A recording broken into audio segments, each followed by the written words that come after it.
يا أيها الذين آمنوا صلوا عليه وسلموا تسليما اللهم صل على محمد وعلى آل محمد كما صليت على إبراهيم وعلى آل إبراهيم إنك حميد مجيد اللهم بارك على محمد وعلى آل محمد كما باركت على إبراهيم وعلى آل إبراهيم إنك حميد مجيد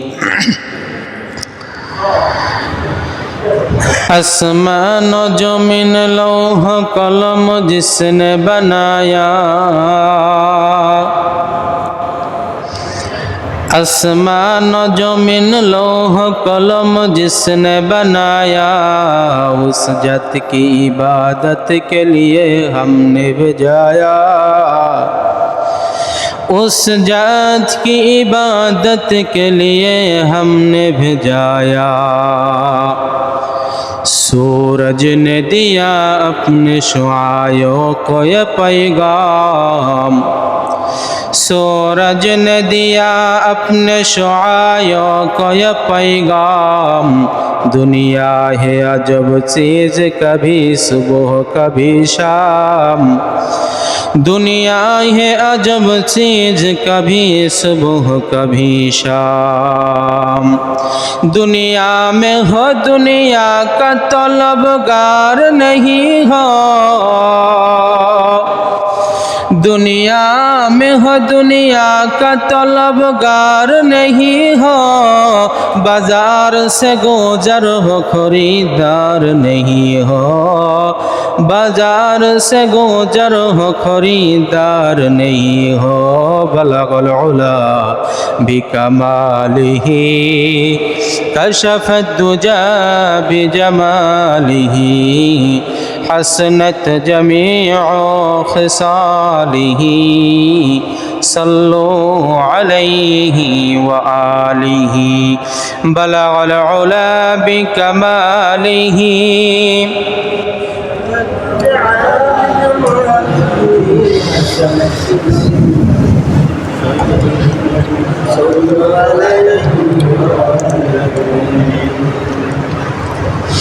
হাজারো ব্যথা বেদনার পরে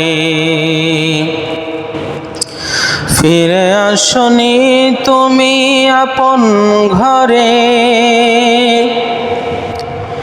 দিনের আলো তুমি ছড়িয়ে দিতে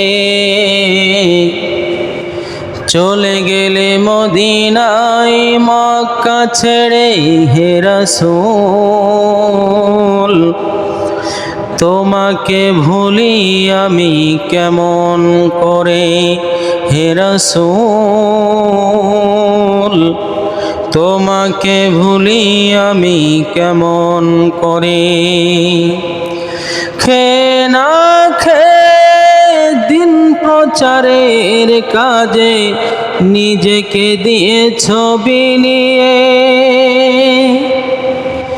খেয়ে না খেয়ে দিন প্রচারের কাজে নিজেকে দিয়ে ছবি নিয়ে তায়েফের কাফিরেরা চিনল না সে আলো দুষ্টু ছেলেদের পিছু দিল নিয়ে পাথরের আঘাতে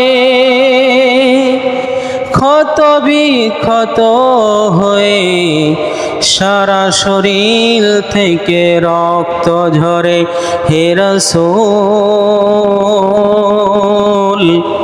তোমাকে ভুলি আমি কেমন করে হাজারো ব্যথা বেদনার পরে ফিরে আসনি তুমি আপন ঘরে, দিনের আলো তুমি ছড়িয়ে দিতে, চলে গেলে মদিনায় মক্কা ছেড়ে হে রাসূল, তোমাকে ভুলি আমি কেমন করে। আলহামদুলিল্লাহ। মুআজ্জাজ মুহতারাম সম্মানিত মুসল্লিন ইকরাম, আল্লাহ পাক রব্বুল ইজ্জত ওয়াল জাল্লা জালালুহু আম্মা নাওয়ালুহুর দরবারে লাখো কোটি শুকরিয়া যে মহান রব্বুল আলামিন আমাদেরকে দীর্ঘ এক সপ্তাহ বাদ পবিত্র জিলহজ মাসের মধ্যবর্তী এক জুমায়, ঈদুল আজহার পরবর্তী জুমায় আমাদেরকে আল্লাহর ঘর মসজিদে আসার বসার, কিছু কথা বলা এবং শোনার মতো তৌফিক দান করেছেন। এজন্য দরবার ইলাহিতে কালিমাতু শুকুর আদায় করে পড়ছি আলহামদুলিল্লাহ। দুরুদ ও সালাম পাঠ করছি মানবতার মুক্তির দিশারি ইমামুল মুরসালিন খাতামুন নবিয়্যিন আশরাফুল আম্বিয়া জনাবে মুহাম্মদুর রাসূলুল্লাহ, সকলেই পড়ি সাল্লাল্লাহু আলাইহি ওয়াসাল্লাম। প্রিয় ভাইরাম, আজকে ঈদুল আজহার পরবর্তী জুমা। ঈদুল আজহা আমাদের মাঝে এক ঐতিহাসিক মুহূর্তকে স্মরণ করিয়ে দিয়েছে। ঈদুল আজহা একটা ইতিহাসকে স্মরণ করার জন্য আল্লাহ পাক রব্বুল আলামিন ওই ঐতিহাসিক মুহূর্তকে এত পছন্দ করেছেন, তার কাছে এত প্রিয় হয়েছে যে ওই দিনটাকে আর ওই মুহূর্তকে ঈদ হিসেবে উদযাপন করার জন্য গোটা মুসলিম উম্মাকে হাদিয়া করে দিয়েছেন, বলি সুবহানাল্লাহ। প্রিয় ভাইরা, আজ পৃথিবীর মানুষ দিকে দিকে, প্রান্তে প্রান্তে, পাড়ায় পাড়ায়, মহল্লায় মহল্লায় মানুষের মধ্যে হাহাকার, রোনা জারি একটা জিনিসের অপেক্ষায়, সেটা হলো মানুষের মধ্যে আর শান্তি নাই। আজ মানুষের মধ্যে হতাশা। যার কাছে অর্থ আছে, সম্পদ আছে, ব্যাংক ব্যালেন্স আছে, সহায় সম্পদ আছে, ক্ষমতা আছে, প্রতিপত্তি আছে, এরপরও তার মনের মধ্যে শান্তি নাই। যার যত টাকা, যার যত ক্ষমতা, তার তত অশান্তি বেশি। বরঞ্চ টাকা পয়সা ক্ষমতা বিত্তশালীদের থেকে দিন মজুরি খেটে খাওয়া মানুষের ঘুম ভালো হয়। তারা ভালো খায়, এক প্লেটের জায়গায় 2 প্লেট খাইতে পারে, কিন্তু টাকা পয়সা হয়ে যাওয়ার পরে দেখা যায় ডায়াবেটিক্স, আর খাওয়ার সুযোগ থাকে না। আগে বেশি খাইছে, হায়াত আছে, রিজিক নাই, বাঁচাই তো রাখতে হবে, অল্প খায়ে রিজিক শেষ করো, বাকি জীবন দেখে শেষ করো, খাওয়ার সুযোগ নাই। প্রিয় ভাইরা, আসলে ইব্রাহিম নবিয়িনা আলাইহিস সালাম আল্লাহর কাছে একটা জিনিসের পরীক্ষা দিয়েছিলেন, সেটা হলো মুসলমানিত্বের পরীক্ষা। তিনি আল্লাহ পাক রব্বুল আলামিন তাকে পরীক্ষা নিয়েছিলেন মুসলমানিত্বের, আর তিনি দিয়েছিলেন মুসলমানিত্বের পরীক্ষা। তার পরীক্ষা শেষে আল্লাহ পাক রব্বুল আলামিন পবিত্র কোরআনুল কারীমের মধ্যে বলছেন, ওয়ানাদাইনাহু আইয়া ইব্রাহিম কদ সাদ্দাক্তার রুইয়া। আল্লাহ পাক রব্বুল আলামিন বলছেন, ইব্রাহিম, তোমার সন্তান জবে করা আমার উদ্দেশ্য না। ও ইব্রাহিম, আমি যে পরীক্ষা তোমাকে নিয়েছি, তুমি সম্পূর্ণ উত্তীর্ণ হয়েছে। আমরা এই পৃথিবীতে এসেছি পরীক্ষা দেওয়ার জন্য, এটা একটা পরীক্ষার হল। মুমিন যারা এই পৃথিবীতে, তাদের শান্তিতে থাকার কোনো সুযোগ নাই, তাদের স্বাধীনভাবে বসবাস করার কোনো সুযোগ নাই।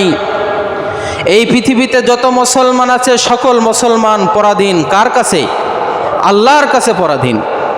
মুসলমান মুমিন পৃথিবীর কোনো মানুষের কাছে কখনো মাথা নত করে নাই। কল্লা দিতে প্রস্তুত, মাথার উপরের পাগড়ি দিতে প্রস্তুত হয় না এই মুসলমান। এটাই আমাদের মুসলমানদের ইতিহাস, এটাই আমাদের পূর্বসূরীদের ইতিহাস আমাদেরকে শিক্ষা দেয়। প্রিয় ভাইরা, মুসলমান একমাত্র মাথা নত করেছে কার কাছে? সকলে বলেন কার কাছে? আল্লাহর কাছে। আল্লাহর কাছে ছাড়া পৃথিবীর দ্বিতীয় কোনো শক্তির কাছে মুসলমান মাথা নত করে নাই।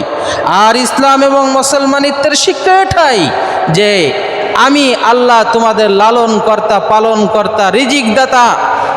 আল্লাহ পাক রব্বুল আলামিনের কাছে মুসা আলাইহিস সালাতু ওয়াস সালাম প্রশ্ন করছেন, ও আল্লাহ, উনি কালিমুল্লাহ ছিলেন তো, আল্লাহর সাথে কথা বলতেন। জিজ্ঞাসা করছে, আল্লাহ তুমি ঘুমাও না? তোমার কি ক্লান্ত লাগে না? তোমার কি বিশ্রামের প্রয়োজন হয় না? আল্লাহ মুসা আলাইহিস সালাতু ওয়াস সালামকে বললেন, মুসা তুমি এক গিলাস পানি নাও। আর ঘুমকে বললেন মুসাকে ধরো, আর মুসাকে বললেন তুমি পানি ধরো। মুসা আলাইহিস সালাতু ওয়াস সালামের ঝিমটি মারছে, ঘুম আসছে, ঝিমটি মারছে, হাতের গিলাস থেকে পানি পড়ে যায়, গিলাস ভেঙে গেছে। মুসা, আমি রব্বুল আলামিন যদি আমি কোনো সময় ঝিমটি মারি আর যদি আমি ঘুমাই, এই পৃথিবী এক সেকেন্ডও থাকবে না, তছনছ হয়ে যাবে। সুবহানাল্লাহ বলবেন না? আমার আল্লাহ এক সেকেন্ডও ঘুমান নাই। আল্লাহ পাক রব্বুল আলামিন বান্দাকে ডাক দিয়ে বলেন, বান্দারে, যদি আমি ঘুমাই আর যদি তোমার 3টার সময় প্রয়োজন হয় প্রস্রাব পায়খানার, তোমার চোখ খুলবে কে? মা এই সন্তানকে 3টার সময় বাড়িতে এসে ডাক দিছে, ঢাকা থেকে এসে, মা আমি আসছি। বিবিকে ডাক দিছে, বিবি আমি আসছি, দরজা খোলো। যদি আমি ওই সময় ঘুমিয়ে থাকতাম তাহলে ওই বিবিকে কে ঘুম থেকে জাগাতো? তার চোখ কে খুলতো? দরজাকে খুলতো? বলেন, আল্লাহর ঘুমানো কি যুক্তিসঙ্গত নাকি না ঘুমানো যুক্তিসঙ্গত? না ঘুমানোই যুক্তিসঙ্গত। আমার আল্লাহর খাওয়ার কোনো প্রয়োজন হয় না, তার বিশ্রামের কোনো প্রয়োজন হয় না। তিনি ওয়াজিবুল উজুদ, সমস্ত কিছুর ঊর্ধ্বে। বলি সুবহানাল্লাহ। তিনি একমাত্র সত্তা, যার উপরে আর কিছু নাই। সব কিছুর উপরে কে? আল্লাহ। আল্লাহ পাক রব্বুল আলামিন বলেন, আমি রব্বুল আলামিন পৃথিবীর লালন কর্তা, পালন কর্তা, পৃথিবীর সৃষ্টি করতাম, একমাত্র শুধুমাত্র মানব জাতি এবং জিন জাতিকে সৃষ্টি করেছি। ওয়ামা খালাকতুল জিন্না ওয়াল ইনসা ইল্লা লিয়াবুদুন। আমি মানব জাতি এবং জিন জাতিকে সৃষ্টি করেছি একমাত্র শুধুমাত্র আমার ইবাদতের জন্য। মানব জাতি এবং জিন জাতি যদি মুক্তি পাইতে চাই, তাদের যদি শান্তির প্রয়োজন হয়, তারা যদি প্রাপ্তি পাইতে চাই, তারা যদি শান্তি পাইতে চাই, তারা যদি আজ্ঞা পাইতে চাই, তারা যদি বাসস্থান পাইতে চাই, তারা যদি ক্ষমা পাইতে চাই, একমাত্র উপায়, একমাত্র পথ হলো আমি রব্বুল আলামিনের ইবাদত করা। বলি সুবহানাল্লাহ।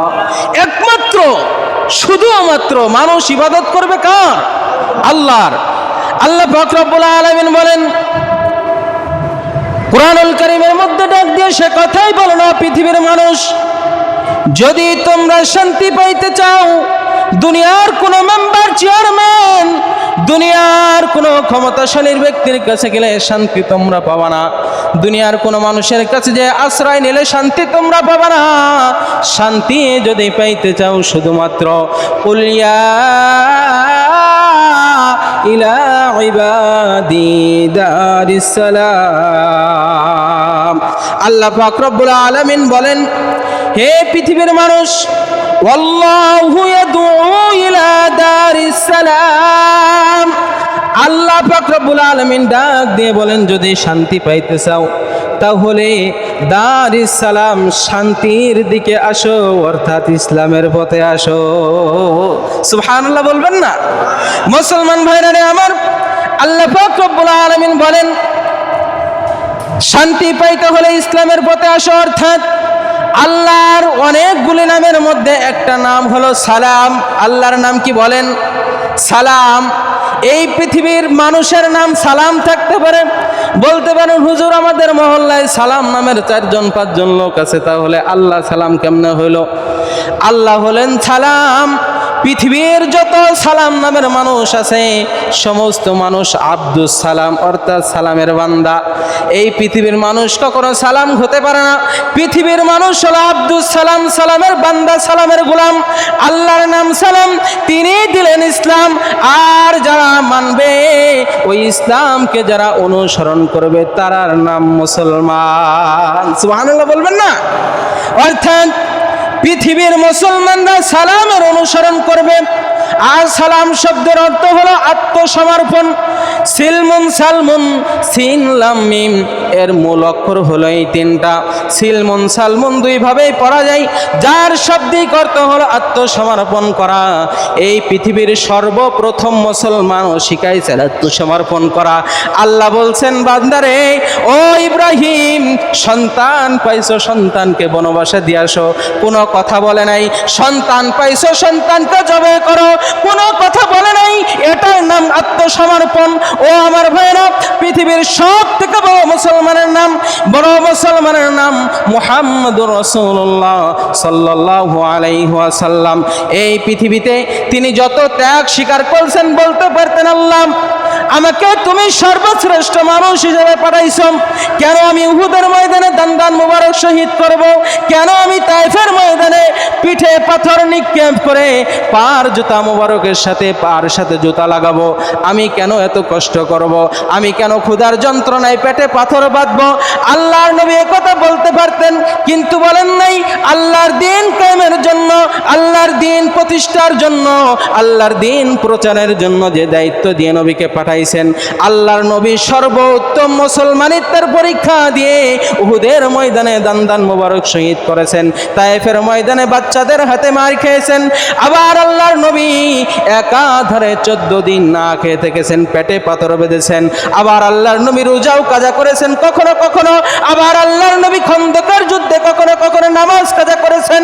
তবুও মুসলমানিত্বের পরীক্ষায় কখনো কোনো সময় পিছু পা হন নাই। কারণ আল্লাহ পাক রব্বুল আলামিন বলেন, ও বান্দারা, হাক্কু তুকাতিহি ওয়ালা তামুতুন্না ওয়া আনতুম ইল্লা মুসলিমুন।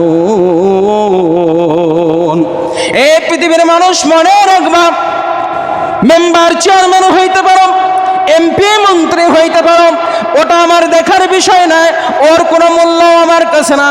মরার সাথে সাথে প্রধানমন্ত্রীর নামও হবে লাশ, এমপি সাহেবের নামও হবে লাশ, সমাজের মোরাল মাতবরের নামও হবে লাশ, মসজিদ সভাপতির নামও হবে লাশ, ইমাম সাহেবের নামও হবে লাশ, মুফতি সাহেবের নামও হবে লাশ, সাইকুলাদি সাহেবের নামও হবে লাশ। তাকে আর মানুষ বলবে না, তার নাম হয়ে যাবে লাশ, তার নাম হয়ে যাবে মাইয়্যিত। তার আর দুনিয়ার পরিচয় কোনো কাজে আসবে না। কবরে বললে হবে না আমি সাইকুলাদি ছিলাম, আমি খতিব সাহেব ছিলাম, আমি মেম্বার সাহেব ছিলাম, আমি চেয়ারম্যান সাহেব ছিলাম। কবর এটা চেনে না। কবর চেনে বান্দা তুমি কতক্ষণ মুসলমান ছিলে, কতটুক মুসলমান ছিলে, কেমন মুসলমান হয়ে কবরে আসছো, কেমন ঈমান নিয়ে কবরে আসছো, কতটুক আমল নিয়ে কবরে আসছো। আল্লাহ পাক রব্বুল আলামিন ধমকের সুরে বলে দিয়েছেন, বান্দারে খবরদার, খবরদার, ওয়া আনতুম ইল্লা মুসলিমুন, মুসলমান না হয়ে কবরে আসিস না রে বান্দা। স্পষ্ট ঘোষণা, মুসলমান না হয়ে কবরে যাওয়া যাবে না। কবর দুনিয়ার কোনো পরিচয় চিনে না, আর দুনিয়ার কোনো পরিচয়ের দরকারও নাই। যে মুসলমান কবরে যাবে তার আর কোনো কিছুর প্রয়োজন নাই। কবর তার জন্য ফুলের বাগান, জান্নাতের বাগান। আর যদি মুসলমান না হয়ে কবরে যায়, কবর তার জন্য জাহান্নামের গর্ত। এজন্য আমাদের কি হয়ে কবরে যাইতে হবে বলেন? মুসলমান হয়ে কবরে যাইতে হবে। দুনিয়াতে যদি বাঁচি একটা পরিচয়তে বাঁচবো, আমরা কে? আমরা মুসলমান। এজন্য আল্লাহ পাক রব্বুল আলামিন স্পষ্ট কোরআন শরীফে বলেন, ওই ব্যক্তির কথা থেকে কার কথা আর উত্তম, যে কিনা আল্লাহর দিকে ডাকে আর বলে আমি একজন মুসলমান। আমি একজন কি? দুনিয়ার শ্রেষ্ঠ পরিচয় কি বলেন? মুসলমান। দুনিয়ার মানব জাতির মধ্যে সর্বশ্রেষ্ঠ পরিচয়, অহংকারের পরিচয়, গৌরবের পরিচয়, আমি একজন মুসলমান।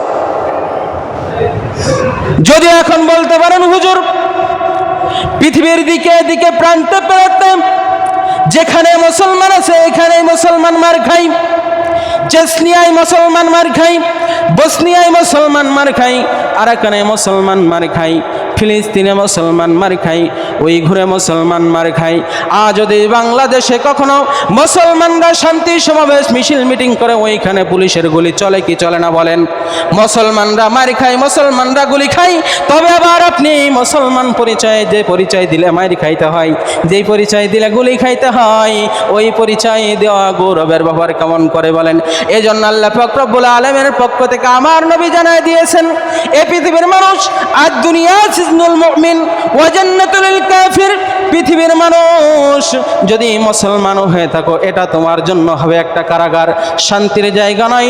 দুনিয়াতে তুমি মায়ের খাবা, গুলিগুলা খাবা, বিভিন্ন কিছু খাবা, এই খায়ে যদি কবরে আসতে পারো, কবরে আসতে দেরি, জান্নাতে যাইতে তোমার জন্য দেরি হবে না।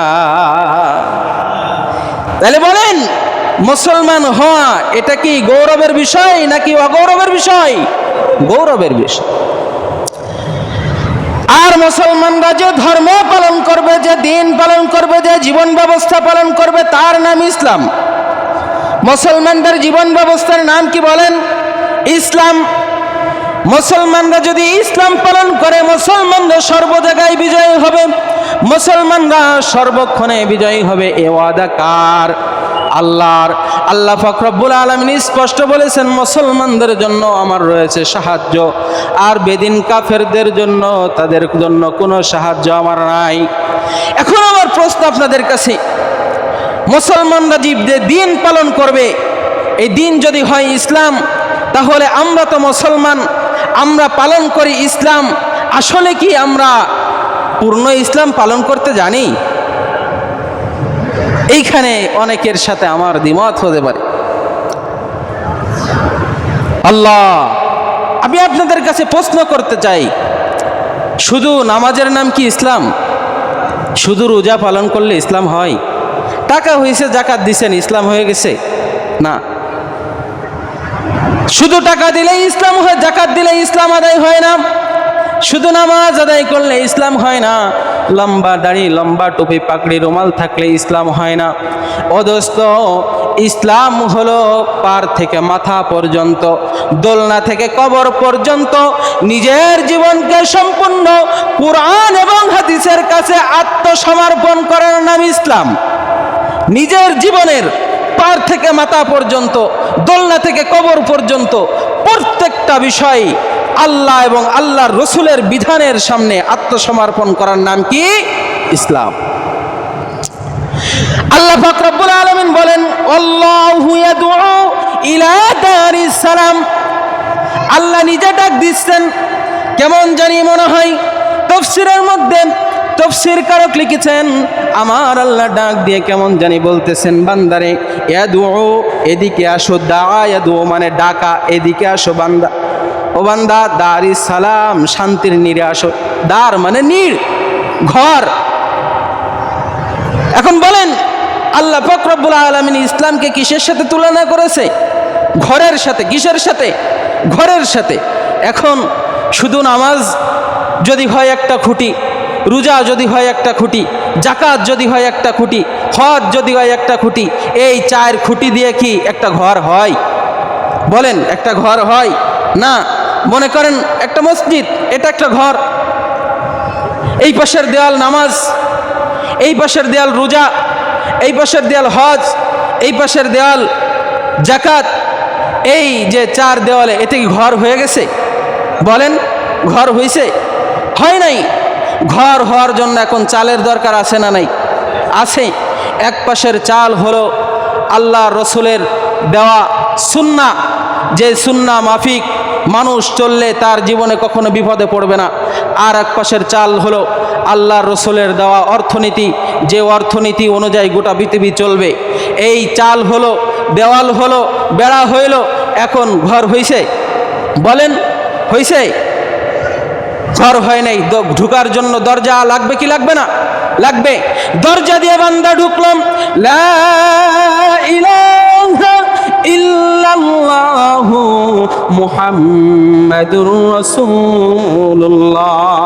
দরজা দিয়ে ঢুকে দেখে নামাজ আছে, রোজা আছে, হজ আছে, যাকাত আছে, যুদ্ধনীতি আছে, জীবন ব্যবস্থা আছে, রাসূলের আদর্শ আমার সামনে আছে।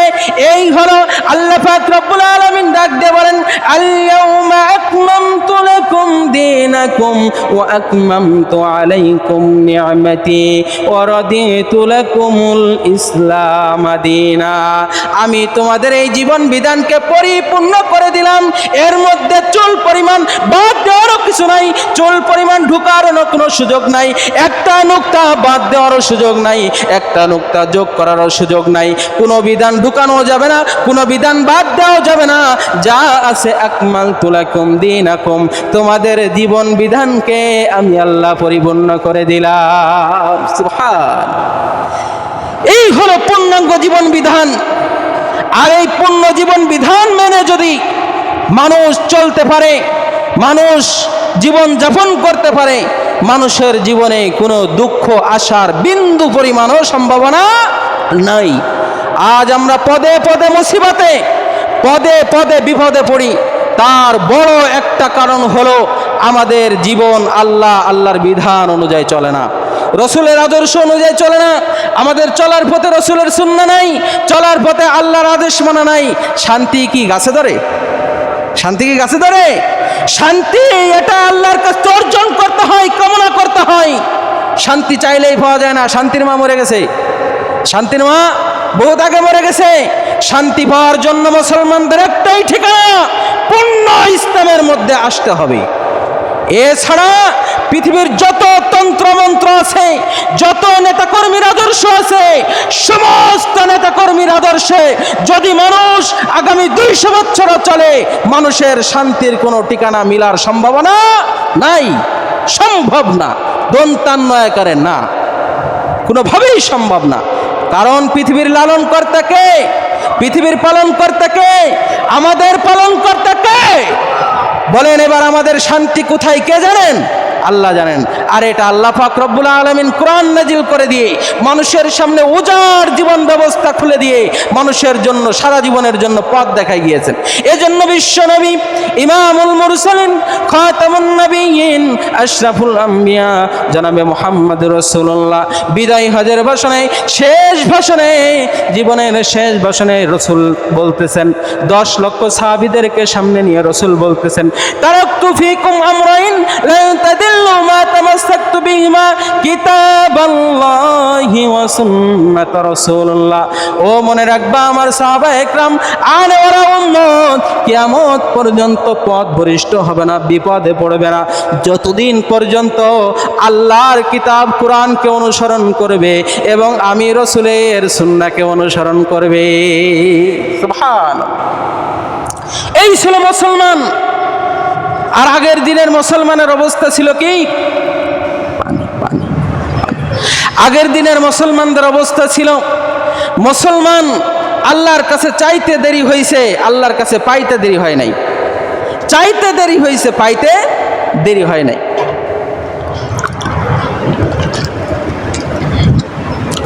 দোয়া করছে জমিনে, হাত তুলছে জমিনে, ওই ডাক আসমানে পৌঁছাইতে কোনো রকম বিলম্ব মোটেও হয় নাই। এই ছিল আমাদের পূর্বসূরীদের অবস্থা। আর আমাদের অবস্থা কি? কিছুদিন আগে বৃষ্টি হইতেছে না, সারা এলাকার মানুষ মিলে আমরা একত্রিত হলাম নাগের পাড়ায়, এরপরও বৃষ্টি দেখা যায় না। এসে বলে, হুজুর ফজল মৌলানার দোয়াও কবুল হলো না, নাগের পাড়া ইমাম সাহেবের দোয়াও কবুল হলো না। আমাদের অবস্থা হলো সাহাবা একরাম এক খেজুর দিয়ে অনেকজন খেয়ে পেট ভরছেন।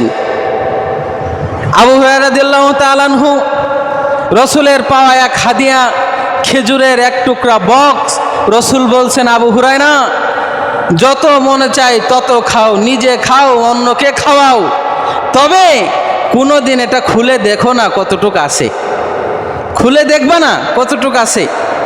আবু হুরায়রা রাদিয়াল্লাহু তাআলা আনহু উসমান রাদিয়াল্লাহু তাআলা আনহুর মৃত্যুর পরে সাক্ষী দিতেছেন, রসুলের ইন্তেকালের পরে আবু বকরের 2 বছর খেলাফত আমল গেছে, ওমরের 10 বছর খেলাফত আমল গেছে, দুর্বৃত্তরা যখন হযরতে উসমান রাদিয়াল্লাহু তাআলা আনহুকে অন্যায়ভাবে হত্যা করলেন, এই হত্যা করার পরে আমার ওই খেজুর থেকে আমি নিজে খাইছি, অন্যকে খাওয়াইছি, কোনোদিনও খেজুরের টান পড়ে নাই। উসমান রাদিয়াল্লাহু তাআলা আনহু হত্যার পরে ওইখান থেকে খেজুর আসা বন্ধ হয়ে গেছে। এই কথা দ্বারা বোঝা যায় পৃথিবীর মানুষ যখন গুনাহ করে, পৃথিবীর মানুষ যখন গুনাহে লিপ্ত হয়, তখন আল্লাহর রহমত পৃথিবীতে আসা বন্ধ হয়ে যায়। আল্লাহর রহমত আল্লাহ উঠায় নেন পৃথিবী থেকে। ও প্রিয় ভাইরা, আল্লাহর রহমত আমাদের প্রতি আসবে কেমন করে? আমরা তো মুসলমানিকেই হারিয়ে ফেলেছি। আমরা এখন মুসলমান শুধু সুন্নাতে খাতনাই, আমরা এখন মুসলমান কুরবানির দিন গরু জবাই করে খাওয়া, আমরা এখন মুসলমান শুধু গরুর গোশত খাওয়া, এই হলো আমরা মুসলমান। আসলে যে মুসলমান এটা আমরা জানিও না, মানা তো বহুবারের কথা। আল্লাহর নবীর সাহাবী আমিরুল মুমিনিন খলিফাতুল মুসলিমিন হযরত ওমর রাদিয়াল্লাহু তাআলা আনহুর কাছে একজন সাহাবী এসে বলতেছেন, খলিফাতুল মুসলিমিন আমিরুল মুমিনিন, আমার সন্তানের জন্য একটু দোয়া করেন। সন্তান এবং পিতার দিকে আমিরুল মুমিনিন তাকায় দেখে, ডাক দিয়ে বলতেছেন, ওগো ভাই, তোমার পিতা, তুমি এবং তোমার সন্তান, এই দুইজনের মধ্যে এত সাদৃশ্য কেমন করে হলো, এত মিল কেমন করে হলো? হুবহু পিতার মতো দেখতে সন্তান, এটা কি করে হলো? এটা কেমনে সম্ভব? কিভাবে সম্ভব? আমার আল্লাহ কত কুদরতওয়ালা। সাহাবী ডাক দিয়ে বলতেছেন, আমিরুল মুমিনিন হযরত ওমর ভাই, তুমি এটা দেখলা আমার মধ্যে, আমার সন্তানের মধ্যে কত সাদৃশ্য, কত মিল, আপনি এটা দেখলেন, আপনি এটা শুনলেন না। আমার সন্তান এটা আমি কিভাবে পেয়েছি এটা তো আপনি শুনলেন না। আমিরুল মুমিনিন ডাক দিয়ে বলতেছেন, ভাই কিভাবে পেয়েছো একটু বলো, কিভাবে পেয়েছো বলো। সাহাবা ডাক দিয়ে বলতেছেন, আমিরুল মুমিনিন হযরতে ওমর, আপনার পক্ষ থেকে, আল্লাহর নবীর পক্ষ থেকে যুদ্ধের ঘোষণা চলে আসলো। যুদ্ধের ঘোষণা আসার সময় আমার বিবি তখন অসুস্থ ছিলেন, আমার বিবি তখন গর্ভ অবস্থায় ছিলেন, আমার বিবির পেটে তখন বাচ্চা ছিল। আমি এই সন্তান রেখে যুদ্ধের ময়দানে রওনা দেব এমতো অবস্থায় আমি বিবির গর্ভের উপরে হাত দিয়ে, পেটের উপরে হাত দিয়ে দোয়া করতেছি, আয় আল্লাহ, আমার সন্তানকে আপনি রক্ষা করেন। আমি আপনার দিন প্রতিষ্ঠার আন্দোলনে যাইতেছি, যুদ্ধের ময়দানে যাইতেছি, আল্লাহর নবীর পক্ষ থেকে জিহাদের ঘোষণা চলে এসেছে, আমি এখন যুদ্ধে চলে যাইতেছি, আমার সন্তানকে আপনি নিজে হেফাজত করেন। এই দোয়া করে পরের দিন পর্যাপ্ত পরিমাণ ধন সম্পদ ঘরে রেখে স্ত্রীর স্বামী চলে গেছে যুদ্ধের ময়দানে। যুদ্ধের ময়দান থেকে সংবাদ আসছে তার বিবি মারা গেছে সন্তান সহ।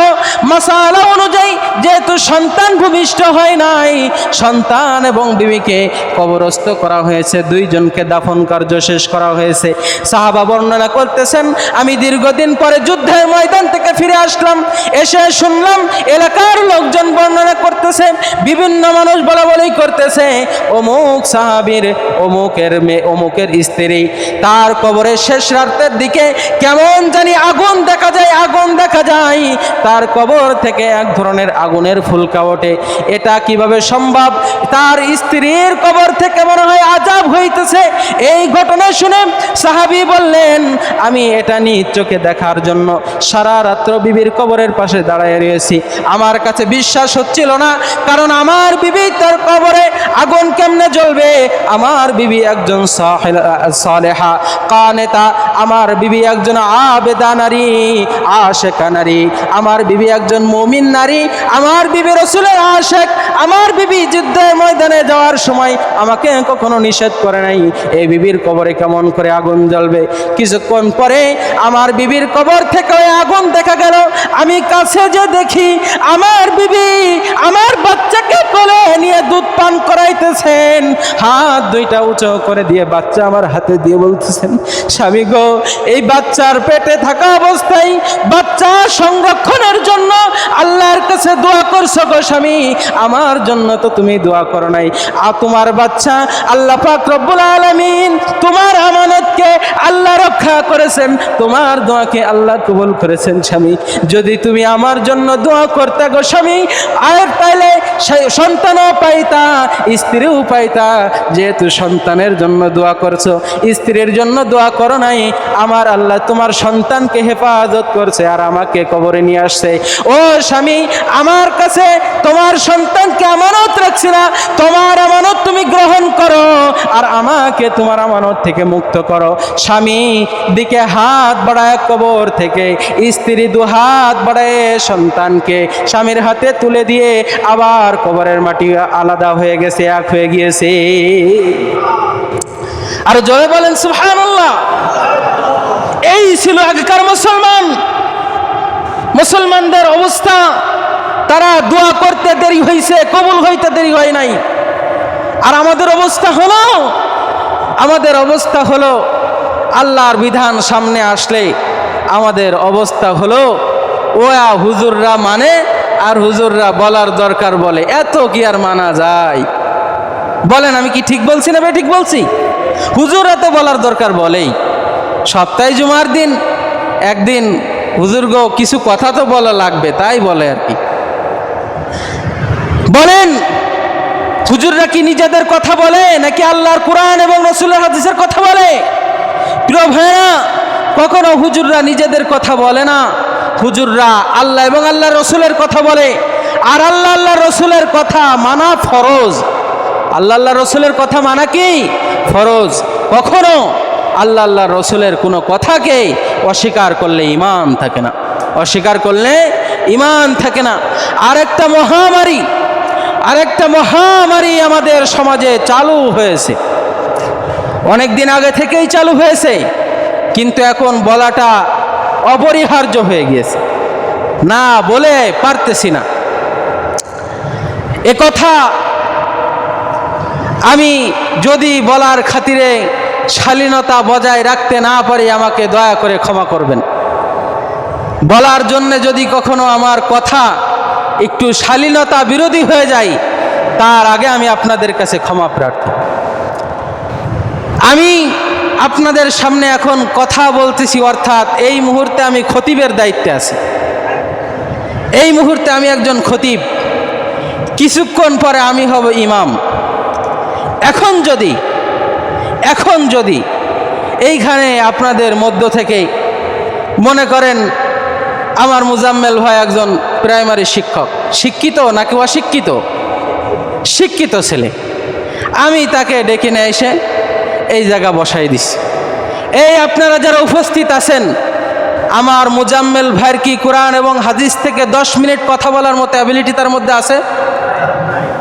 যদি আমি জুমার নামাজের মাত্র 2 রাকাত নামাজের মুসাল্লায় তাকে দাঁড় করায় দিই, পায়জামা থাকবে না?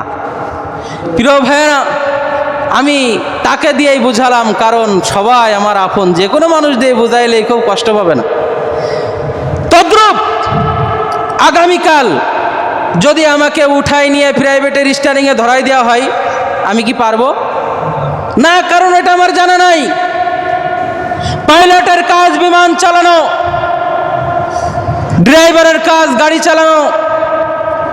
আল্লাহ পাক রব্বুল আলামিন দ্বীন ইসলামের সংরক্ষণের জন্য দায়িত্ব দিয়ে পাঠিয়েছেন এই পৃথিবীর শ্রেষ্ঠ সন্তান উলামায়ে কেরামকে। আল্লাহ পাক রব্বুল আলামিন স্পষ্ট কোরআন শরীফে বলেছেন, ইন্নামা ইয়াখশাল্লাহ মিন ইবাদিহিল উলামা। মনে রাখবে, কিয়ামত পর্যন্ত আমাকে প্রকৃত ভয় করার মতো ভয় করো উলামায়ে কেরাম। কোরআন এবং হাদিস থেকে সমাধান দেওয়ার দায়িত্ব কাদের? আলেমদের। কাদের বলেন? আলেমদের। প্রিয় ভাইরা, আমি যেমন গাড়ির ড্রাইভার হইলে গাড়ি কখনো গন্তব্যে পৌঁছাবে না, তদ্রূপ যদি কোনো মাস্টার, দিন মজুরি খেটে খাওয়া মানুষ, দিনের ব্যাপারে অজ্ঞ, কোরআন হাদিসের ব্যাপারে অজ্ঞ, তারা যদি দিনের দায়িত্ব নিয়ে বসে, তারা যদি মাসাইল নিয়ে আলোচনা করে, তারা যদি আল্লাহ রসুল নিয়ে কথা বলে, তারা যদি কখনো এই কোরআন হাদিসের বিষয় নিয়ে আলোচনা করে, তাদেরও গন্তব্যে পৌঁছানো সম্ভব না, সঠিক সিদ্ধান্ত দেওয়াও সম্ভব না, বরঞ্চ ঈমান চলে যাওয়ার সম্ভাবনা। কারণ কি? কোরআন হাদিসের কোনো বিষয়কে অস্বীকার করার নামই কুফরি, আর এটা করলে ঈমান থাকে না। এটা করলে কি থাকে না? ঈমান থাকে না। এবার বলেন, চার দোকানে বসে কখনো যদি দুইজন সাধারণ মানুষ একই মহল্লার, হতে পারে একই গোত্রের বা বিভিন্ন গোত্রের, চার দোকানে বসে তারা মাসালা নিয়ে আলোচনা করতেছে। কি নিয়ে আলোচনা করতেছে? মাসালা নিয়ে। একজন সঠিক, তিনার দাবি আমি হুজুরের কাছ থেকেও শুনছি, আর একজন তিনারও দাবি আমি হুজুরের কাছ থেকে শুনছি। বলেন, দুইজনেরই কি শোনা কথা নাকি পড়া কথা? শোনা কথা। দুইজনই দুই হুজুরের কাছ থেকে শুনে একজন আর একজনেরটা তর্ক করলো।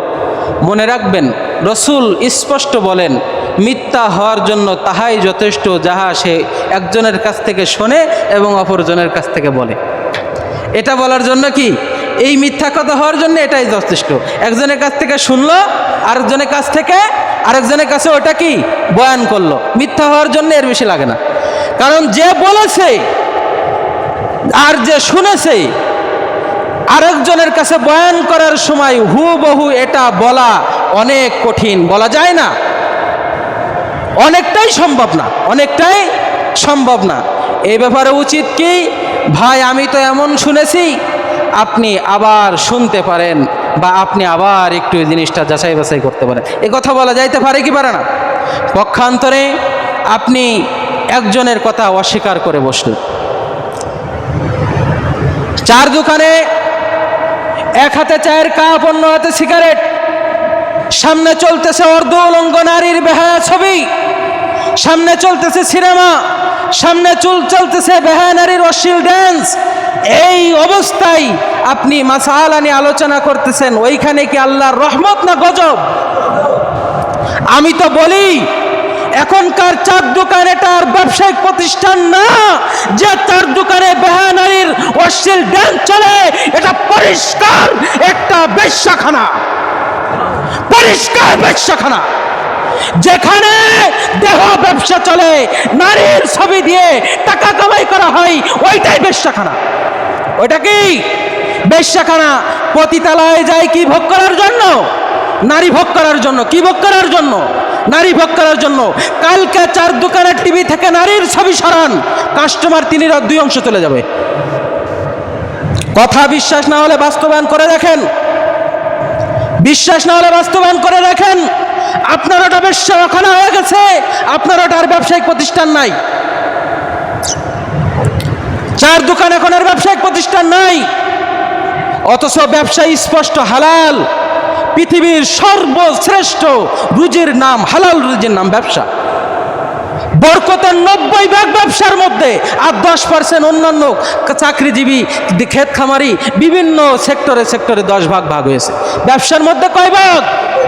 আল্লাহর নবীর এই পবিত্র পেশাকে আমার রাসূল ব্যবসায়ী ছিলেন, আপনি অপবিত্র করছেন। আল্লাহর দরবারে কাঠগড়ায় দাঁড়ানোর জন্য প্রস্তুত হন, আল্লাহর কাঠগড়ায় দাঁড়ানোর জন্য প্রস্তুত হন। আর আমার অনুরোধ, আপনারা যারা সাধারণ মানুষ আছেন, দয়া করে পায়ে হাত রেখে বলবো, বাবাজি, কোরআন হাদিসের, ইসলামী শরিয়াতের কোনো মাসালা, বিধি বিধান নিয়ে আপনারা আলোচনা করবেন না। এ দায়িত্ব দিয়ে আল্লাহ পাক রব্বুল আলামিন আপনাদের উপর রহম করে প্রত্যেক মসজিদে যোগ্য ইমাম খতিব নিয়োগ করে দিয়েছেন। বলি সুবহানাল্লাহ, বলেন আলহামদুলিল্লাহ। আজ থেকে 30 বছর আগে একটা মাসালা শোনার জন্য গুসাইরহাট যাইতে হইতো। একটা থানায় 2-4 জনের বেশি মৌলবী ছিল না, আলেম ছিল না। একজন বলছে ওইটার উপর আমল করতে হয়েছে, যাচাই করারও কোনো সুযোগ ছিল না। আজকে আমি এখানে বসে একটা ভুল ফতোয়া দিলে আধা ঘন্টা সময় লাগবে না আমাকে কাউন্টার দিতে, আধা ঘন্টা সময় লাগবে না। ফতোয়া দিছি মাগরিবের আগে, মাগরিবের পরে ফোন দিছে, হুজুর আপনি নাকি এই ফতোয়া দিছেন, কি বললেন? এখনকার মানুষ অত চালাক না, জান্নাত তো সুজা না, পরের জমির আইল ঠেলা বাজো আর যাকাত কেমনে দিতে হয় এটা বোঝো না। আমার আল্লাহ চেনে না আপনারে, কত বড় বাটপার আপনি। নিজের ছোট ভাইয়ের হক কেমনে মেরে খেতে হবে, বুনিগো জমি কেমনে কম টাকায় কিনা যায় ওই পলিসি আপনি জানেন। চারপাশের জমি কিনে মাঝখানের জমিটা কেমনে কম টাকায় কিনা যায় ওই পলিসি আপনি জানেন, দিন বোঝেন না। এগুলো সব ধোঁকাবাজি, এগুলা কি ধোঁকাবাজি। এখন সবাই চালাক, সবাই কি চালাক, মায়েরও হবে চালাকের মতো, মায়েরও হবে চালাকের মতো। প্রিয় ভাইরা, এই জন্য দিনের কাছে এসে কেউ চালাকি করব না। মানতে পারতেছি না, ব্যর্থতা, মানা দরকার ছিল, পারতেছি না, আমার ব্যর্থতা, আমি পারতেছি না, এটা আমার কমতি। কিন্তু কোরআন হাদিসের কোনো কমতি নাই, এটা কোরআন হাদিসের কমতি না, আমার কমতি। এটা মানার নাম মুসলমান, এটা মানার নাম কি মুসলমান। আমি আপনাদের সেই শুরু থেকে শিক্ষা দেওয়ার চেষ্টা করতেছিলাম মুসলমান কাকে বলে, ইসলাম কাকে বলে, ইসলাম মানার ফলাফল কি। আর যদি এই ইসলাম মেনে, কোরআন হাদিসের বিধান মেনে আমি আপনি চলতে পারি, আল্লাহ স্পষ্ট। আমার কাছে আয়াত পড়ার পরে কেন জানি মনে হচ্ছিলেন আল্লাহ ডাক দিয়ে বলতেছেন, আল্লাহু ইয়াদউ ইয়াদউ, আসো আসো ও বান্দারা, আসো দার ইসলাম, শান্তির কাছে আসো। তোমার ঘুম নাই, সংসারে অশান্তি, পরিবারে অশান্তি, স্ত্রী সন্তানের মধ্যে শান্তি নাই, সংসারে বিভেদ, ভাই ভাই মিল নাই, কি চাও আসো, ইসলামের পথে আসো, সব পাবা, অপূর্ণ কিচ্ছু থাকবে না, সব পাবা। আল্লাহ পাক রব্বুল আলামিন যা বলছি বলনেওয়ালা শুননেওয়ালা সবাইকে মানার তৌফিক দান করেন। আল্লাহুম্মা আমিন। ক্বাবলাল জুমআ 4 রাকাত সুন্নাত নামাজ।